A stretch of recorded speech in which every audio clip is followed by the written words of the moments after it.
welcome into a brand new episode of Sports Talk here on Blue Ridge 11. It is June 10th. I am Chad Landers. PIAA Sports has a plan to return, and there's a lot of guidelines to get to, but there is a plan. Such a huge sigh of relief for so many people, including everybody at Blue Ridge 11. Gatherings will be very limited. Practices, all of that stuff when we're in the yellow, very small groups of 25. Speaking of a plan, there has to be one in place if an athlete, a coach, a referee, anyone involved in high school athletics becomes ill with COVID-19. It's at least a step in the right direction that schools can now start to put this together, because I guess it still has to be approved by the respective school boards before they can resume workouts. Correct. So fans, I do not foresee fans in any sort of large numbers coming out to any games at all. If they do, you're going to have to social distance. You're going to have to, limit the capacity. What happens if someone contracts the virus that's on the team? What if a team can't play? What if a team is quarantined and they were on the schedule and they can't play that game that day?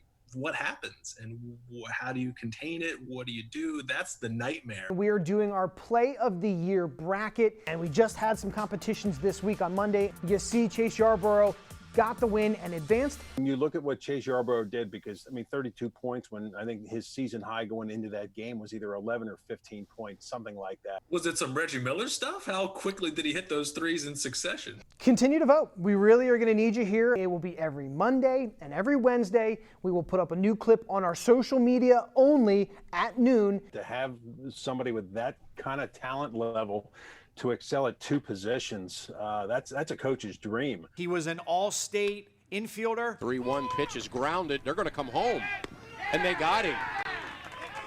I want to tell you, that was a somewhat chancy play by ARMBRUST, and it worked. But when you have a right arm like he did, you can come out and you can do a lot of damage on the high school level. One of Garden Spot's best athletes ever, I would think. You walk up to the Manheim Central Wrestling Room, you see all the Jordan ENCK stuff, the newspaper articles and the clippings and everything.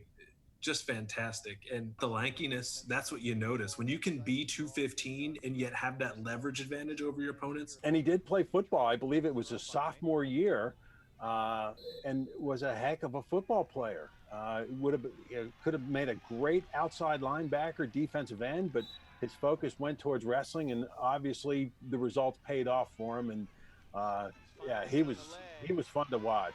The NBA is back. At least they have a plan to come back. 22 teams are making a return.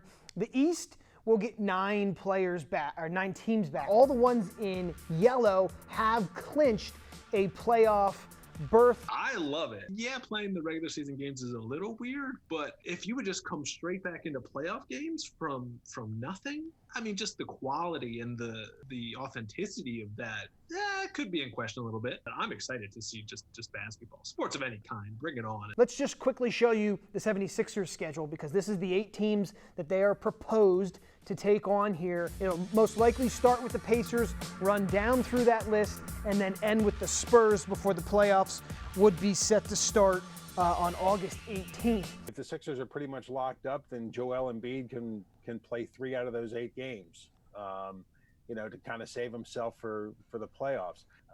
That's why I don't like this. Let's just get right into the playoffs where it's go time from the very beginning. Who knows? Like you said, the Sixers could come out looking like the best team, but they could look really lackadaisical as well. We just don't know. And things really starting to heat up here, really, as on Monday the owners had a plan, and just today the players responding with their own proposal. Owners wanting a 76-game season that would end late September. Players coming back saying we'll play 89 games. They're wasting valuable time, with each passing day, and something doesn't get resolved. It's not looking good that there's going to be baseball. I absolutely love it. There's a bunch of creative stuff you can do. You can buy a seat. Essentially, they'll print out your face, and they'll put your face on that seat like you're there. And we will see you right back here, same time, same place, for Sports Talk on June 17th.